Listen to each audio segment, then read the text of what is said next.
Hey, how's it going, everybody? I'm just going to go ahead and spit my numbers out for week 17 on this road to 2,500. Any comments I'm going to go ahead and save till the end. So let's go ahead and get on into it. So for this week 17, I grossed $2,691.43. That was on 1,362 paid miles, which come up to $1.98 a mile, which is lower than it has been in past weeks. My real miles, 1,795, that came out to $1.50 a mile, which is higher than it has been in past weeks. I had $952.90 in fuel, and then my $97.50 in fixed expenses, which was $1,050.50, which left me a net settlement that is deposited in my account of $1,641.03. Now onto the mileage, the 1,795. For those who may not have seen these before, I do bobtail a lot. I live a good ways outside of Dallas, so I bobtail in and out from home. I did take containers home with me during the week, so my bobtail miles stayed low at 309. That left a remaining mileage of 124 difference, and that would be my out of route.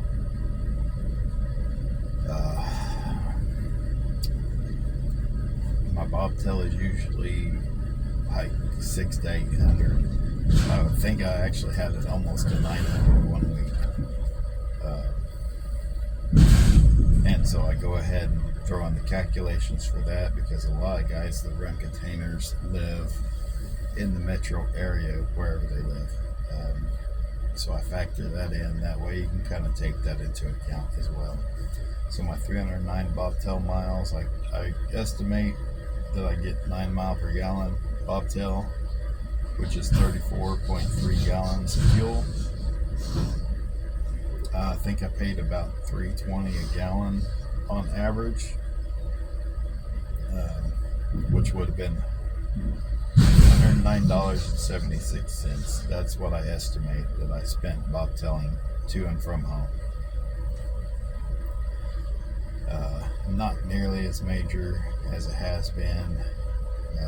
The 2 to 3, I think once or twice I hit almost $400 in bobtail fuel.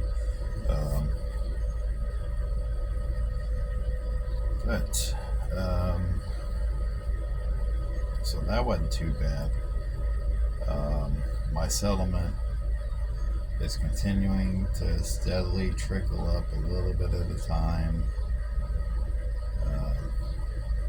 Okay, now my total of all my net settlements, that's the amount that's deposited into my account, $23,993.68. Oh, sorry, I had a spam call there. I don't know what got on the video or not, so I'm going to repeat myself. So the total for 17-week settlements net deposited into my account, $23,993.68.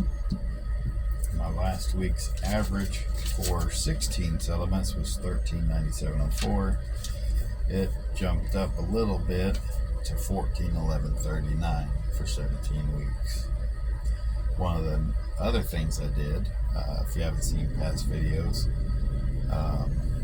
I include all settlements, so it includes different things that you deal with in life, like work on trucks, missed work because of working on trucks, missed work for things like the dentist, so on and so forth. So out of 17 weeks, either like 9 or 10 of them, I worked somewhere between 2 and 4 days. I even took a vacation during that time.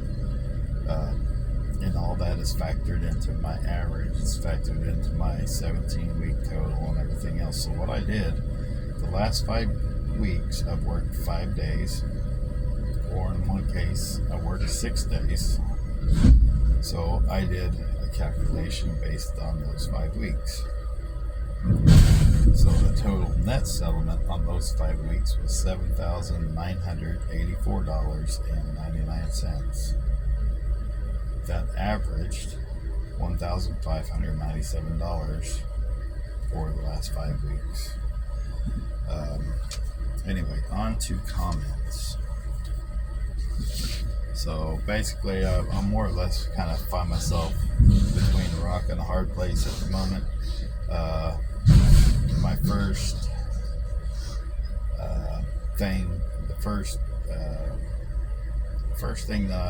issue that I was trying to wait out was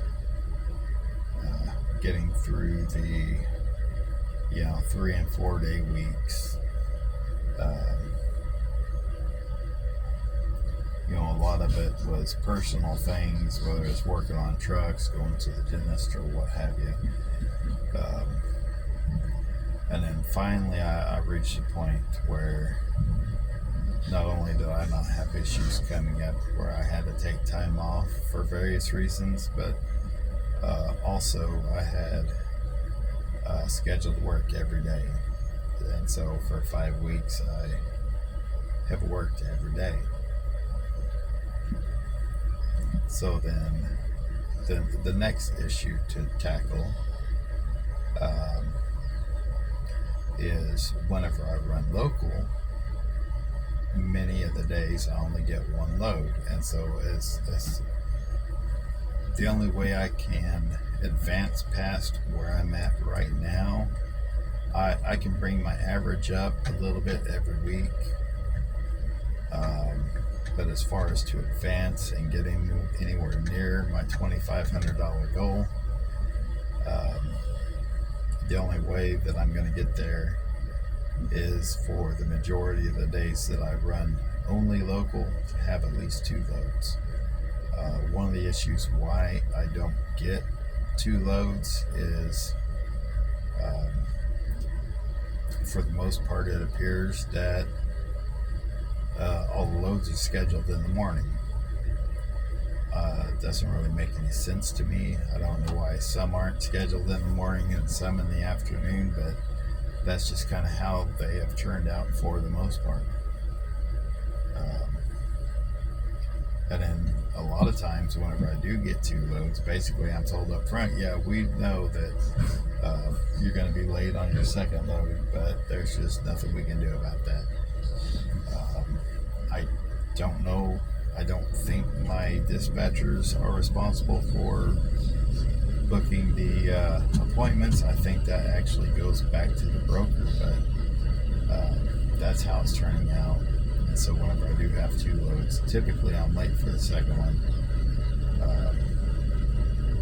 because, well, it's kind of hard to have, one appointment at 10 and another appointment at 12, and, run from appointment location to drop location to rail yard to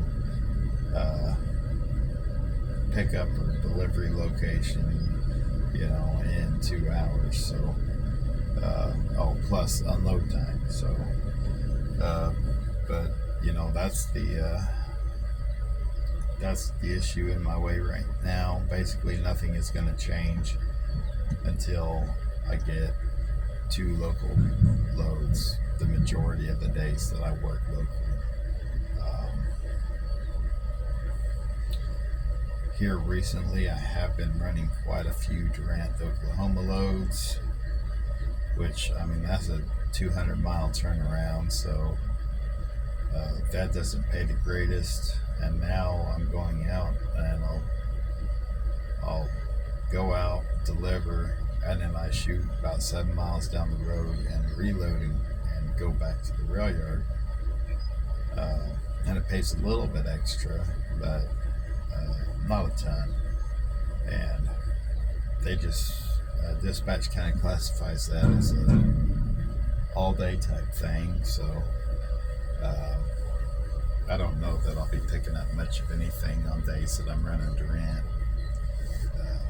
So we're gonna see how it turns out over the next couple weeks. I got some other frustrations, but we're gonna see how it works out, and I'll update you next week. I hope y'all have a good one.